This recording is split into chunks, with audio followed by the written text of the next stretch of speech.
Welcome to Telugu popular TV. Tamil Nadu assembly ఎన్నికల్లో జననాయగన్ విజయ దుందుబి మోగించిన పరిస్థితి. విజయ్కి చెందిన విజిల్ చాలా గట్టి శబ్దంతో తెలంగాణ రాజకీయాల్లో మలుపు తిప్పింది. సింగిల్ లార్జెస్ట్ పార్టీగా నిలిచింది. అయితే భారతదేశంలో ఏ ఎగ్జిట్ పోలు ఇవ్వని విధంగా ఈ ఫలితాలు వచ్చాయి. ఈ నేపథ్యంలో మనతోటి మాట్లాడడానికి సీనియర్ జర్నలిస్టు సురేష్ కొచ్చటిల్ గారు ఉన్నారు. నమస్కారం సురేష్. నమస్కారం. సురేష్ గారు, ఏ ఎగ్జిట్ పోల్లోనూ కూడా ఇప్పుడు ప్రస్తుతం వస్తున్న దాని ప్రకారం ఎవరు చెప్పలేని పరిస్థితి. అయితే ఇప్పుడు ఫలితాలు ఈ విధంగా ఎట్లా వచ్చాయంటారు? ఎవరు ఊహించలేదు ఇది. కరెక్ట్. ఈవెన్ పోల్స్టర్స్లో I think My India Axis ఒకరే ఈ నంబర్లు ఇచ్చారనమాట. అప్పుడు మనం కూడా డౌట్ చెప్పాం. ఎందుకంటే కొత్తగా పార్టీ, ఇన్ఫ్రాస్ట్రక్చర్ లేదు, కార్డర్ లేదు అనుకున్నాం. కానీ జరిగింది ఏంటంటే, ఒకటి స్టాలిన్ వ్యతిరేకత, ఇంత పెద్ద వ్యతిరేకత ఉందని ఎవరికి తెలియదు. ఎందుకంటే basically they vote against Stalin. ఏఐడిఎంకేకి అంత నష్టం లేదు, వాళ్ళు ఎనీవే ఆపోజిషన్లో ఉన్నారు, గెలవడానికి ట్రై చేశారు. బీజేపీ వైపు నుంచి ఒకటే సీటు గెలిచారు, బీజేపీకి 25 ఇచ్చారు. ఇచ్చిన సీట్లన్నీ ఓడిపోతున్న సీట్లు ఇస్తారని అన్నామలై గారు చెప్పారు ఆ రోజు. సో బీజేపీ వైపు నుంచి చేసిన ఒక తప్పు ఒకటి, అటువైపు నుంచి కూడా ఏఐడిఎంకే చేసిన తప్పు. కానీ విజయ్కి ఇది పనికొచ్చింది. ఒకటి యంగ్స్టర్స్, చాలామంది యంగ్స్టర్స్ ఈ ఎలక్షన్లో విజయ్ వాళ్ళ పార్టీకి ఓటేశారు. తమిళ రాష్ట్రీయంలో మనం ఎప్పుడు ద్రవిడియన్ పాలిటిక్స్ గురించి మాట్లాడతాం, యాంటీ హిందీ అజిటేషన్ గురించి మాట్లాడతాం. Stalin anti NEET exam campaign చేస్తూనే ఉంటారు. ప్రతిదానికి సెంట్రల్ గవర్నమెంట్ని తిడతారు. సెంట్రల్ గవర్నమెంట్ అది చేయట్లేదు, ఇది చేయట్లేదు. తమిళనాడు ప్రజలు తమిళ్ సపరేట్, తమిళ్ ఏం చెప్తారు, లాంగ్వేజ్ గురించి ఎక్కువ ఇదంతా చేస్తూనే ఉంటారు. ఈవెన్ మోదీ గారు కూడా తమిళ్ లాంగ్వేజ్ అంగీకరించారు. ఆయన చాలా పాత లాంగ్వేజ్, తమిళ్ సంగమం చేశారు కాశీలో, ఇదంతా చేశారు. కానీ ఎప్పుడు చూడండి అదేం పనికిరాదు. End of the day zero. Dravida పాలిటిక్స్కి భిన్నంగా ఈ తీర్పు అది బహుశా బీజేపీ కూడా ఒక లెసన్. అది బహుశా అన్నామలైని పెట్టుంటే, అన్నామలై పోటీ చేస్తుంటే, అన్నామలై బీజేపీని లీడ్ చేస్తుంటే బీజేపీది ఈ పరిస్థితికి రారు. ఆలోచించండి. ఏఐడిఎంకే సీట్లు గెలిచారు. ఓకే, ఏఐడిఎంకే గెలిచిన సీట్లో ఓట్ ట్రాన్స్ఫర్ బీజేపీ వైపు ఎందుకు కాలేదు? మనం ముందు కూడా మాట్లాడాం దీని గురించి. ఓట్ ట్రాన్స్ఫర్ జరగదు. ఏఐడిఎంకే కార్డర్స్ బీజేపీ వాళ్ళకు ఓటు వేయరు. అది పొత్తు పెట్టుకున్న పెద్ద తప్పు. దాంట్లో అన్నామలై గారిని తీసేసింది ఇంకా పెద్ద తప్పు.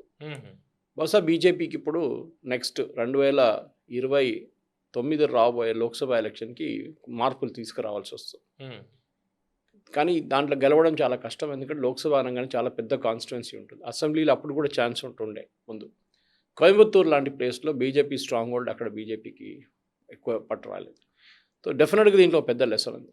ఇంకొక వైపు విజయ్ ఒక యంగ్స్టర్స్కి ఒక ఆస్పిరేషన్గా మారిపోయారు. ఇప్పుడు ఫైనల్ అనాలిసిస్ మన దగ్గర లేదు, కానీ ఇంకా ఓట్లు ఇంకా వస్తుంది, నంబర్స్ ఇంకా ఫైనల్ కాలేదు. కానీ చాలా మటుకు అనిపిస్తుంది ఏంటంటే యంగ్ జనరేషన్ అండ్ ఒక ఓల్డ్ జనరేషన్ సపరేట్ అయిపోయారు. ఆ ఓల్డర్ జనరేషన్ ఇప్పుడు కూడా ద్రవిడియన్ పార్టీస్కే ఓటేస్తున్నారు. ఈ యంగ్ జనరేషన్ విజయ్కి ఓటేశారు. ఇది సింపుల్ యాజ్ దట్. అంటే డిఎంకేకి వ్యతిరేకంగా, అంటే యాంటీ ఇన్కంబెన్సీ ఏదైతే ఉందో అది ఏఐడిఎంకేకి ఎందుకు రాలేదంటారు? ఏఐడిఎంకేకి ఒక కరిస్మాటిక్ లీడర్ లేరు. ఎడ్డిపాడి పళనిస్వామి ఒక కరిస్మా లేని లీడర్. కానీ అప్పుడు కూడా వితౌట్ జయలలిత కూడా 60 సీట్లు గెలవాలంటే అది కొంచెం ఏదో పట్టు ఉంటుంది వాళ్ళకి. కమ్యూనిటీ వైపు నుంచి ఒక్కొక్క కమ్యూనిటీ వన్యార్ కానీ గౌండర్లు కానీ వీళ్ళు సపరేట్ కమ్యూనిటీస్ ఉన్నాయి, వాళ్ళ వైపు నుంచి ఓట్లు ఉంటుంది. కానీ ఒక ఫోకస్డ్ ఓటు రాలేదు ఆయనకి. జరిగింది ఏంటంటే 2 ద్రవిడియన్ పార్టీస్ ఓడిపోయారు, ఒక నాన్ ద్రవిడియన్ పార్టీ గెలిచారు. దానికి తమిళనాడులో ఇవాళ దాకా ఈక్వలెంట్ ఎప్పుడు లేదు, అట్లా ఎప్పుడు జరగలేదు. ఎందుకంటే ముందు కామరాజ్ గారు వచ్చిన స్టేట్ అది. ఇంత పెద్ద కింగ్ మేకర్గా ఉన్న కామరాజ్ గారు కాంగ్రెస్ పార్టీని చేసిన స్టేట్లో ద్రవిడియన్ రూట్స్ అనేది అన్నాదురై టైం నుంచి, ఈవీఆర్ టైం నుంచి, పెరేసం నాయక టైం నుంచి, మళ్ళీ తర్వాత అన్నాదురై నుంచి కరుణానిధి తర్వాత స్టాలిన్ తర్వాత ఉదయనిధి స్టాలిన్. ఒక మాట గుర్తుపెట్టుకోవాల్సింది ఏంటంటే అక్కడ యంగ్స్టర్స్కి ఎందుకు వీళ్ళు నచ్చట్లేదు, ద్రవిడియన్ పొలిటిక్స్తో ఇంత కోపం ఎందుకు అనేది ఇప్పుడు చాలా క్లియర్గా తెలిసిపోయింది. కానీ విజయ్కి ప్రాబ్లం ఏం రాబోతుందంటే ఇది ఈ ఎక్స్పెక్టేషన్ డెలివర్ చేయడంలో ఉంటుంది ప్రాబ్లం. ఆయన ఏం చెప్పారు, ల్యాప్టాప్లు ఇస్తా అన్నారు, డబ్బులు ఇస్తా అన్నారు, ఈవెన్ డిఎంకే చెప్పారు 8,000 రూపాయలు ఇస్తాము కూపన్. ఈ ఫ్రీబీస్ని నడిపేయడానికి సెంట్రల్ గవర్నమెంట్ సపోర్ట్ కావాల్సి వస్తుంది ఆయనకి చాలా మటుకు, లేకుంటే గవర్నమెంట్ నడిపేయలేరు. ఇప్పుడేమో వాళ్ళ నాన్నగారేమో కాంగ్రెస్ని పిలిచారు అలయన్స్ కోసం అంటున్నారు. ఒక రూమర్ వచ్చింది, ఫ్లాష్ బ్రేకింగ్ న్యూస్ వస్తుంది మిగతా ఇంగ్లీష్ ఛానల్స్లో. ఎందుకంటే ఆయన కొన్ని సీట్లు తక్కువ పడవచ్చు ఫైనల్ అనాలిసిస్లో. సో కొంచెం మేకప్ చేసుకోవడానికి కమ్యూనిస్ట్ వాళ్ళు, కాంగ్రెస్ వీళ్ళందరూ కలుపుకుంటే ఎట్లైనా ఒక బార్డర్ క్రాస్ చేసుకోవచ్చు, ఒక నంబర్ క్రాస్ చేసుకోవచ్చు. మ్యాజిక్ ఫిగర్ 118 వస్తే అధికారం రావచ్చు. సో ఈ ఇద్దరు కాకుండా, ఎందుకంటే ఈ ఏఐడిఎంకే కానీ డిఎంకే కానీ, డిఎంకేతో వెళ్ళరు వాళ్ళు. ఎందుకంటే ఎప్పుడైనా ఈవెన్ ఎలక్షన్ క్యాంపెయిన్ టైంలో విజయ్ చాలా క్లియర్గా చెప్పారు, నా ఐడియాలజికల్ ఒపోనెంట్ బీజేపీ కానీ నా పొలిటికల్ ఒపోనెంట్ డిఎంకే అని. అంటే డిఎంకేతో పోటీ చేసి నేను గెలవాలి, కానీ ఏఐడిఎంకేతో కలిసినప్పుడు బీజేపీ వస్తారు, ఆయన క్రిస్టియన్ ఆడియన్స్ దెబ్బతింటుంది, ముస్లిం ఆడియన్స్ దెబ్బతింటారు. ఎందుకంటే ఈ యంగ్స్టర్స్, ఆయన వెంట తిరిగే యంగ్స్టర్స్ అందరూ ఈ కమ్యూనిటీస్ అందరూ కలిసి వస్తారు. హిందూ ఉండొచ్చు, క్రిస్టియన్ ఉండొచ్చు, ముస్లిం ఉండొచ్చు, ఎక్కడైనా. సో వాళ్ళు ఇంపాక్ట్ అయిపోతారని. సో దీంట్లోనే చాలా మటుకు నేను చెప్పిన మళ్ళీ అదే లాజిక్ వస్తుంది. బీజేపీ చూడాల్సింది ఏంటంటే, మాకు ఇక్కడ నిలబడి ఏం రాలేదు కదా, మళ్ళీ వీళ్ళతో నుండి ఏం వస్తుంది, ఈ ఒక సీట్ కోసం పోరాడాము అన్ని రోజులు అని చెప్పి తిరిగి అన్నమలై గారిని తీసుకురావాల్సి వస్తుంది తమిళనాడులో. టైం పడుతుంది.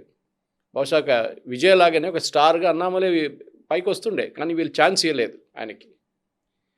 చాలామంది మన దగ్గర కూడా పోల్స్టర్స్ అన్నారు, అన్నామలై ఉంటే బీజేపీకి 5 సీట్లనే వస్తుండే అట్లీస్ట్. ఇప్పుడు అది కూడా లేదు. ఆ పార్టీని తమిళనాడులో తీసుకెళ్ళి ఆయన 15% దాకా తీసుకొచ్చారు ఓట్ షేర్లో. అది ఇప్పుడు కాలేదు ఈసారి. సో అదొక పెద్ద న్యూస్ అనమాట. ఇంకోటి, ఇప్పుడు విజయ్కి రాబోతున్న ప్రాబ్లం ఏంటంటే, ఆయనకి అడ్మినిస్ట్రేటివ్ ఎక్స్పీరియన్స్ లేదు. ఫిలిం స్టార్ ఉండడం, ఫిలింలో యాక్ట్ చేయడం, ఫిలింలో పొలిటికల్ యాక్టింగ్ చేయడం అదన్నా కరెక్టే, కానీ మీరు ఒక స్టేట్ నడిపించాలంటే మీకు ఎక్స్పీరియన్స్ ఉండాలి. అప్పుడు చాలామంది అడుగుతారు, ఎంజీఆర్ గారు వచ్చినప్పుడు ఆయనకి ఏం ఎక్స్పీరియన్స్ ఉంది అంటుంటారు. కరెక్ట్ అది. కానీ ఎంజీఆర్ గారు నేర్చుకున్నారు, ఆన్ ద జాబ్ నేర్చుకున్నారు. ఇంకోటి ఆయనకు మెచ్యూరిటీ ఉండే ఏజ్ వైస్. ఈయన యంగ్స్టర్. ఇప్పుడు పాసిబ్లీ హిమంత బిశ్వ శర్మ ఇట్లాంటి వీళ్ళ ఏజ్ గ్రూప్లో ఉంటారు వీళ్ళందరూ. ఇప్పుడు కావాల్సింది ఏంటంటే, ఆయనకి ఒక ఎక్స్పీరియన్స్డ్ అయిన పొలిటికల్ టీం ఉండాలి. ఆయన దగ్గర ఉన్నది సెంగోటియన్ గారు ఒకరే, ఆయన ఏడిఎంకే వచ్చారు. ఆయన సెంగోటియన్ ఎక్కువ ఏం చేయలేరు ఇప్పుడు, కానీ కొత్త వాళ్ళు వచ్చేస్తారు చాలామంది. ఇప్పుడు గెలిచారు కదా ఎలక్షన్. సో డిఎంకే నుంచి, ఏఐడిఎంకే నుంచి చాలామంది ఎవరు సీటు గెలవని వాళ్ళందరూ ఇటువైపు వచ్చేస్తారు. అంటే కొంతమంది చెప్తుంది, ఇప్పుడు సోషల్ మీడియాలో కూడా రన్ అవుతుంది ఏంటంటే, జగన్మోహన్ రెడ్డి గారు ఏపీలో ఆయనకు ఒక తీర్పు ఇస్తే గత ఎన్నికల్లో అంతకుముందు, ఆయన సరైన టీము లేకపోవడం, సరైన అనుభవం లేకపోవడం వల్ల చివరికి 11 సీట్స్ స్థాయికి వచ్చారు. అలాగే సరైన టీం లేకపోతే విజయ్ పరిస్థితి కూడా అవుతుంది అనేది. ఎందుకంటే ఫస్ట్ టైం ఒక యూఫోరియా ఉంటుంది, కొత్తగా ఫిగర్ వచ్చిండ్రు, ఆయనకు ఓటు వేద్దామని చెప్పేసి. తమిళనాడు పాలిటిక్స్లో ఫిలిం స్టార్స్ అనగానే చాలా మటుకు ఓట్లు పడతాయి.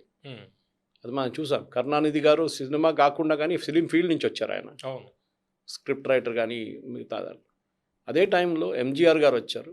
ఎంజీఆర్ గారి తర్వాత జయలలితని ఆయన గ్రూమ్ చేశారు సినిమా. కానీ అదే టైంలో మీరు చూడండి, కేరళకి వెళ్ళండి, కేరళలో ఫిలిం స్టార్స్కి ఎక్కువ లెక్కలేదు. అక్కడ ముఖేష్ అని ఒక ఎమ్మెల్యే ఉన్నారు సిపిఎం వైపు నుంచి, సార్ ఆయన కూడా ఓడిపోయి ఉంటాడు ఎలక్షన్లో. అది కాకుండా ప్రేమ్ నసీర్ మన వైపు నుంచి చూడాలంటే ఒక ANR figure, comparable figure. Prem Nazir was leading star. ఆయన పోటీ చేస్తాను, డిపాజిట్ కూడా రాలేదు. ఆలోచించండి, అక్కడ ఫిలిం స్టార్స్కి ఎక్కువ పట్టలేదు. దానికోసం మీరు మమ్మూటీనో మోహన్ లాల్నో పొలిటిక్స్లో చూడరు మీరు అక్కడ. కానీ తమిళనాడులో క్రేజ్ ఉంది. మన దగ్గర కూడా ఉండే. ఎన్టీ రామారావు గారు ఆ రోజు తెలుగు ఆత్మగౌరవం అని చెప్పి టీడీపీ పెట్టినప్పుడు అంజయ్య గారిని ఎయిర్పోర్ట్లో రాజీవ్ గాంధీ గారు ఇన్సల్ట్ చేశారని చెప్పి బేగంపేట ఎయిర్పోర్ట్లో. ఆయనకు అప్పుడు ఎక్స్పీరియన్స్ లేకుండే, తెలుగువారి ఆత్మగౌరవం స్లోగన్ తోటి. కానీ ఏం చేశారు, చంద్రబాబు నాయుడు తీసుకొచ్చారు, బ్యాక్ రూమ్ బాయ్ అన్నమాట. అంటే ఒక మీ పార్టీని నడిపించడానికి, పార్టీ ఇన్ఫ్రాస్ట్రక్చర్ నడిపించడానికి ఒక ప్రగతి రథం ఉండే అనేది, ఒకటి రథం అరేంజ్ చేయడం. దాంట్లో అన్నిట్లో దాని తర్వాత ఎమ్మెల్యేలు వచ్చిన తర్వాత ఎమ్మెల్యేలని వాళ్ళ ఎక్స్పెక్టేషన్స్, అందరిని మినిస్టర్ చేయలేరు మీరు, ఎట్లా మేనేజ్ చేయాలి అంతా చంద్రబాబు నాయుడు గారు చేశారు. ఆయనకు ఎక్స్పీరియన్స్ ఉండే, ఎందుకంటే చిన్న టైం ఒక మినిస్టర్గా ఉండే కాంగ్రెస్ క్యాబినెట్లో. నాకు గుర్తుంది, నేను అప్పుడు ఒకసారి సెక్రటరీకి వెళ్ళాను, ఇంటర్వ్యూ కూడా చేశాను ఆయన ఆ టైం కాంగ్రెస్ మినిస్టర్గా ఉన్నప్పుడు. కానీ అట్లాంటి ఎవరైనా కావాల్సి వస్తుంది పవన్ గారు. ఎందుకంటే మీకు లేకుండా మీరు చెప్పినట్లు జగన్కైనా అదే తప్పు మళ్ళీ జరగవచ్చు. అంటే ఇక్కడ ఈయనతోటి ఎవరు పొత్తు పెట్టుకుంటారు? ఎందుకంటే మ్యాజిక్ ఫిగర్ 118 కాబట్టి 234 స్థానాలు మొత్తం టోటల్. Magic figure 118. ఇందులో స్టార్టింగ్లో కొంత ఏఐడిఎంకే సపోర్ట్ చేయొచ్చు అన్నారు, డిఎంకే సపోర్ట్ చేయొచ్చు అన్నారు. ఇప్పుడేమో వస్తుందేమో కాంగ్రెస్, ఎందుకంటే డిఎంకే కూటమిలో వాళ్ళు ఉన్నారు, కాంగ్రెస్కి కొన్ని స్థానాలు ఉన్నాయి, కాంగ్రెస్ లెఫ్ట్ పార్టీలు. వాళ్ళు డిఎంకే కూటమిలోంచి బయటకు వస్తే డిఎంకే ఫ్యూచర్ ఏంటి, లేకపోతే రేపు కాంగ్రెస్ ఫ్యూచర్ ఏమవుతుంది, డిఎంకే లేని కాంగ్రెస్ ఫ్యూచర్ ఏమవుతుంది ఇప్పుడు విజయ్ తోటి వెళ్తే? ఒకటి, కాంగ్రెస్ స్మార్ట్గా బార్గెన్ చేస్తే వాళ్ళకి కొంచెం యూజ్ ఉంటుంది.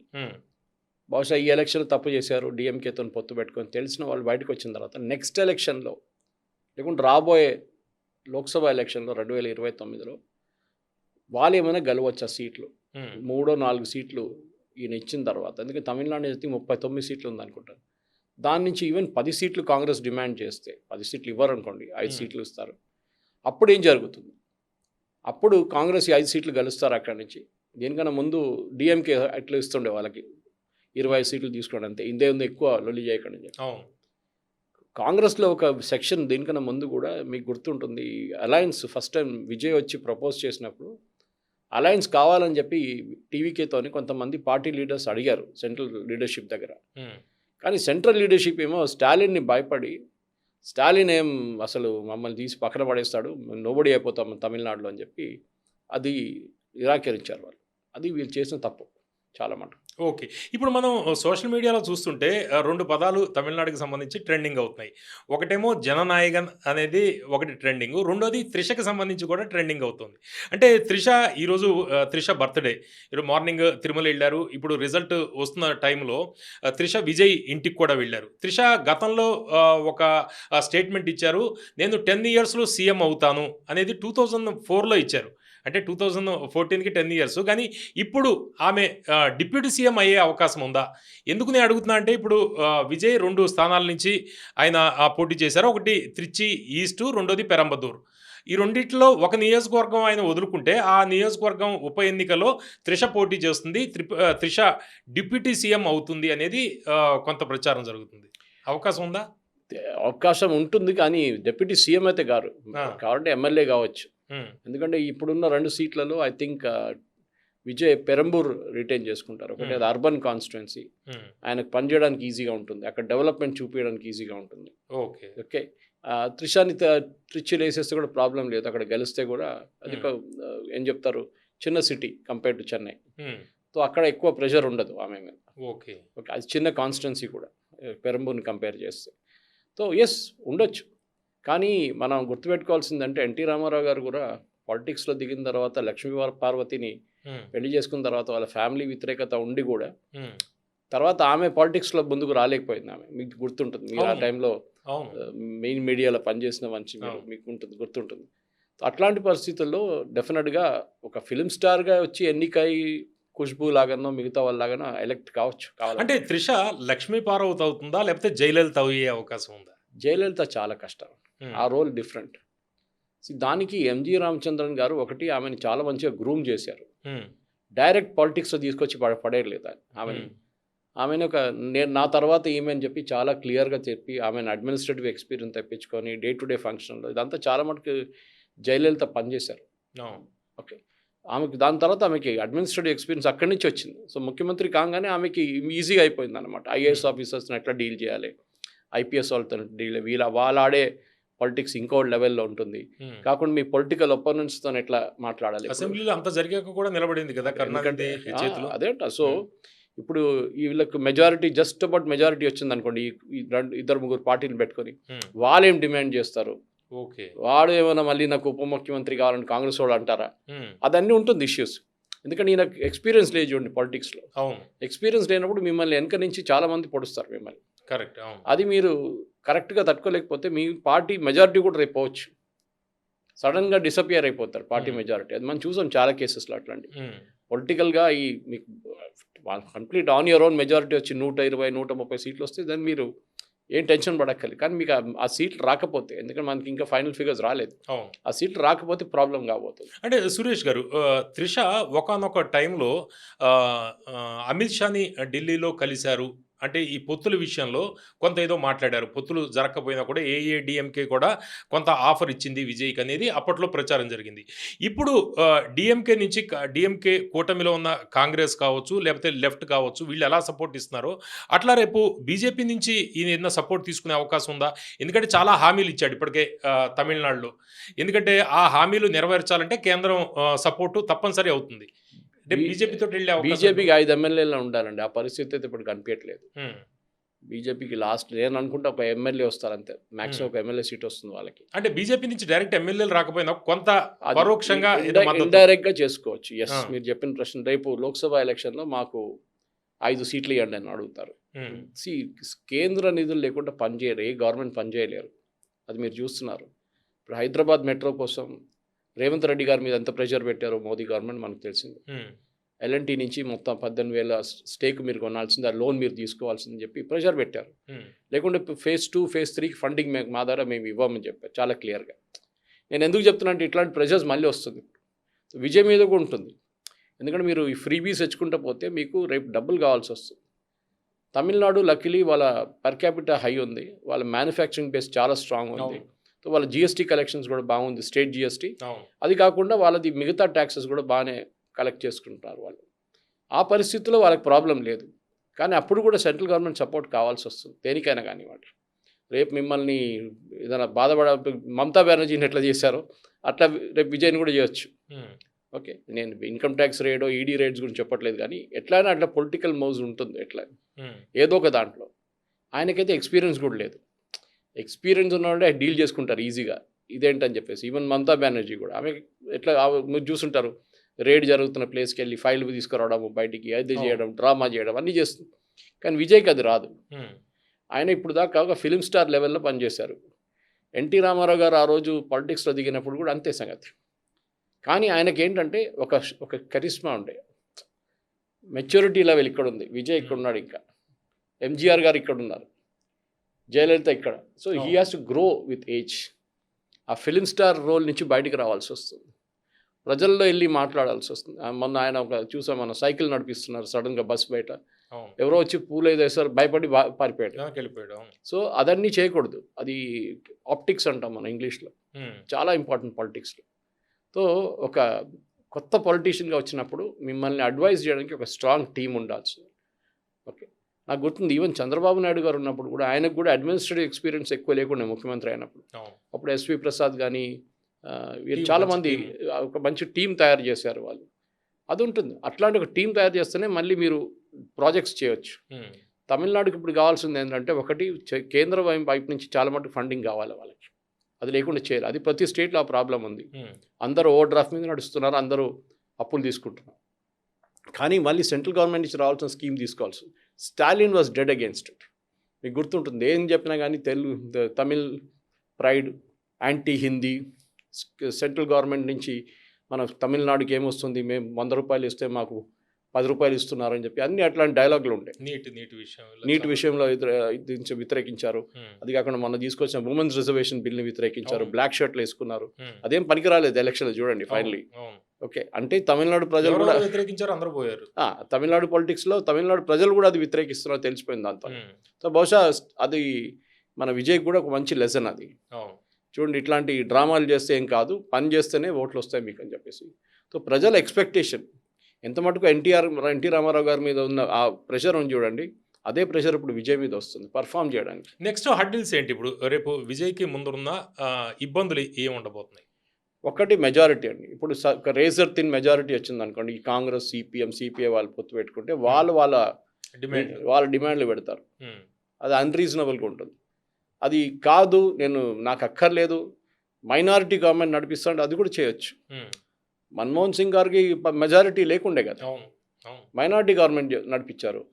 రేపు అసెంబ్లీలో ఓటు వస్తుంది, కాన్ఫిడెన్స్ మోషన్ అంటే ముఖ్యమంత్రిగా స్వేరింగ్ అంతా అయిన తర్వాత ఫస్ట్ దాంట్లో మీకు మీ మెజారిటీ ప్రూవ్ చేయాల్సింది. దాంట్లో ఒక పని చేయొచ్చు. ఏఐడిఎంకే వాళ్ళు వ్యతిరేకించి బయటికి వెళ్ళిపోతారు, డిఎంకే కూడా బయటికి వెళ్ళిపోతారు. ఈయన ఓటు కలిసేస్తాడు. Members present and voting. అది సేమ్ మన్మోహన్ సింగ్ టైంలో జరిగిన అదే పాలసీతో మైనారిటీ గవర్నమెంట్ నడిపించవచ్చు ఒకవైపు.